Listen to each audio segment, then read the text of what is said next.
आजादी का अमृत महोत्सव के सिलसिले में बीएसएफ ने जम्मू के बागे-बाहू में एक बैंड शो का एहतमाम किया और इस मौके पर लोगों की बड़ी तादाद मौजूद थी, जिन्होंने बीएसएफ के जवानों की तरफ से बजाई गई मौसीकी को सराहा भी। इस मौके पर हुब्बुल वतनी के जज्बे से सरशार मौसीकी से लोग झूम उठे। न्यूज़ 18 से बात करते हुए बीएसएफ के सीनियर ओहदेदार कमल रावत ने कहा कि इस बैंड शो के इनेकाद का मकसद लोगों को बीएसएफ के करीब लाना है।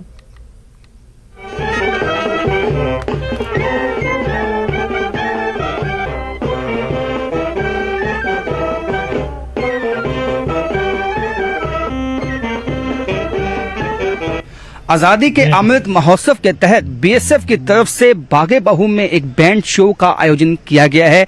इसमें तमाम वो धुनें बजाई गई हैं जो दिल को छू लेने वाली हैं और यहाँ पे काफ़ी संख्या में लोग भी पहुँचे हैं।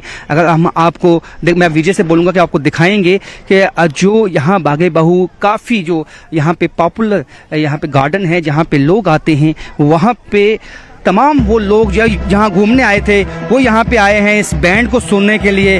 काफ़ी क्यूरियोसिटी है लोगों में कि क्योंकि जो बैंड की धुनें हैं वो वाकई ही दिल को मोह लेने वाली हैं और काफ़ी संख्या में यहाँ पे लोग हैं, जिसमें बीएसएफ के जो ऑफिशियल्स हैं उनकी फैमिलीज भी हैं। आम लोग जो अमूमन घूमने आते हैं गार्डन में, वो लोग भी यहाँ पे उनके लिए अरेंजमेंट किए गए थे, चेयर्स लगाई गई थी, वो यहाँ पे बैठे हुए हैं। कितनी अच्छी आपको ये धुनें लग रही हैं, अपने आप में कैसा एक्सपीरियंस है आपका? देखिए, बहुत अच्छा है। ये जो बीएसएफ के सौजन्य से जो ये आज ये प्रोग्राम यहाँ पे बैंड शो का रखा गया, बहुत अच्छा लगा हमें। और ऐसा है कि जिस स्थिति पे आज भारत है, आज भारत जुड़ रहा है इसी नेशनल इंटीग्रेशन के लिए।